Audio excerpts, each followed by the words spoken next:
ñaar réew mi mooy jàmm salaam ñu dugg ci atum jàmm at mi nag yàlla dafa def buñ ci duggee li nekk suñu kanam élection présidentielle la élection présidentielle yooyu nag may ñaan yàlla ñu dugg ci jàmm génn ci jàmm que le meilleur gagne. am naa nag candidat waaye def naa jarul ma koy wax ci rajo sama candidat bu jënoo man dama xam ñu ngi ci année wala ñu ngi ci jamonoy infrastructure baax na lool mais dem ne nañuy def étude d'impact environnemental et social depuis 2 ans ngi nii amul benn infrastructure bu ñu def fii ci dëkk bi boo am une étude d'impact environnemental et social. dañuy xëy rek toj gas commencé liggéey moo tax gis nga dëkk bi ni mu mel donc li may ñaan autorité mooy ñuy def étude d'impact environnemental et social def audience publique surtout dans le département de Rufisque. Tout ce qui se fait dans le département de Rufisque est fait sans nous dañ ko def à notre insu parce que amul étude d'impact environnemental. ñàkk étude d'impact environnemental et social boobu li muy jur d'abord mooy lii fi am nii actuellement mooy maanaam nit ñi yëkkati ñëpp xamuñu woon ne leen yëkkati waa population bi terre bi ñu leen defal war na leen informer ne que na am ay impact mineur dina am ay impact majeur dina am ay tuyaux yu toj dina am ay porte-lampe yu ñu déraciné courant bi dina coupé poussière bi yëpp dañ soo yee nit ñi donc impact majeur bi mu am mooy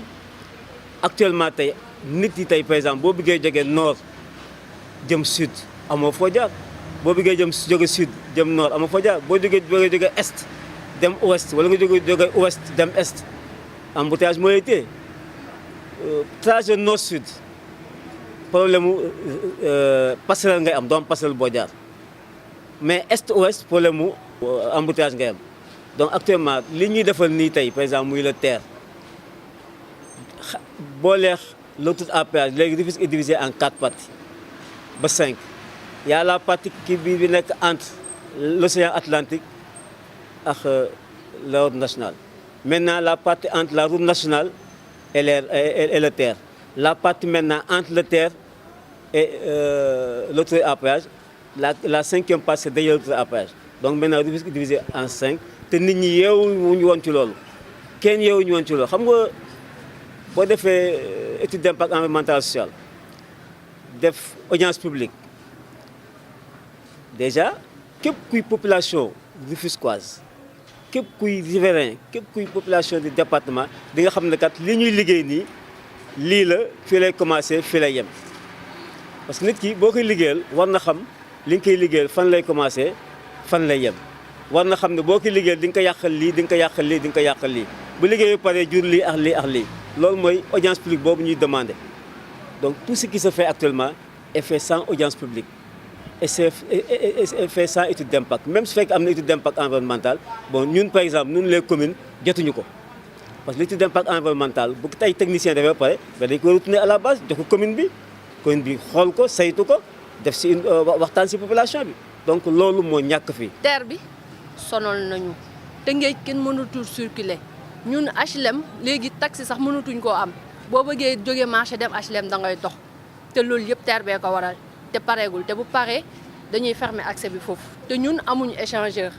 fi mu toll nii TER bi dafa diviser Rufisque loolu yëpp TER bee ko waral TER bi daal war nañu cee dimbali surtout sortie Rufisque bi ñu defal ñu échangeur parce que foofu sortie péage la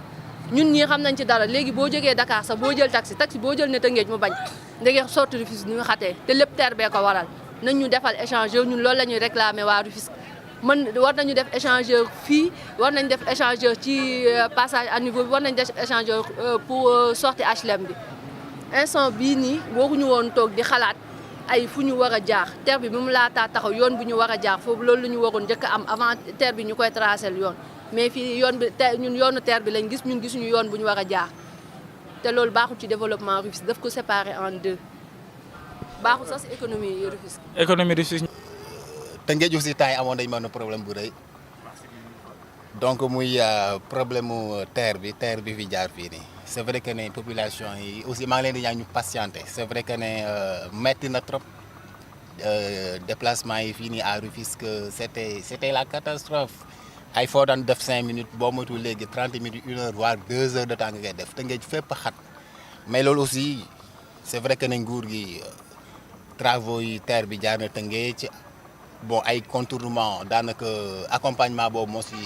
waroon am daanaka amu si bu baax même si def nañ ko waaye indiscipline aussi bu mu doon wax sànq day ñëwaat parce que population yi parce que su fenn xatee oto yi aussi automobiliste yi aussi du ñu am indiscipline bi daal à chaque fois li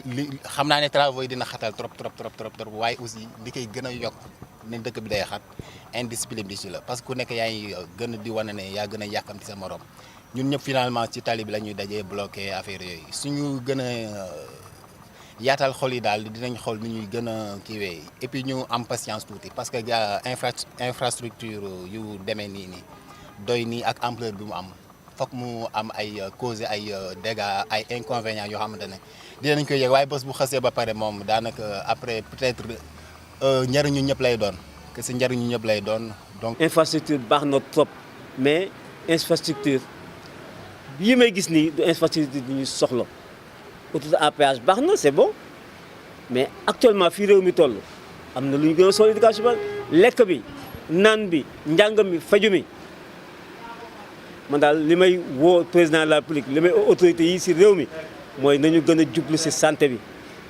nañu gën a jublu si éducation bi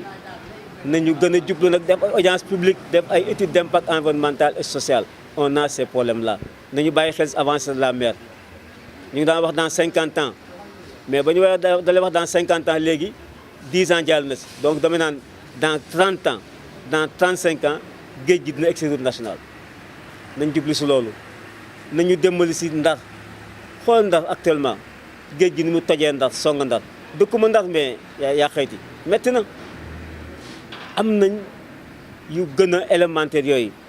tout près ban ñi tey suñ centre à charbon bi bu tàkkee waa bañ rek lay rey de na rey waa Tëngéej parce que bañ ñi dafa tiim Tëngéej centre à charbon bi bu tàkkee tey mais Tëngéej nañ si am problème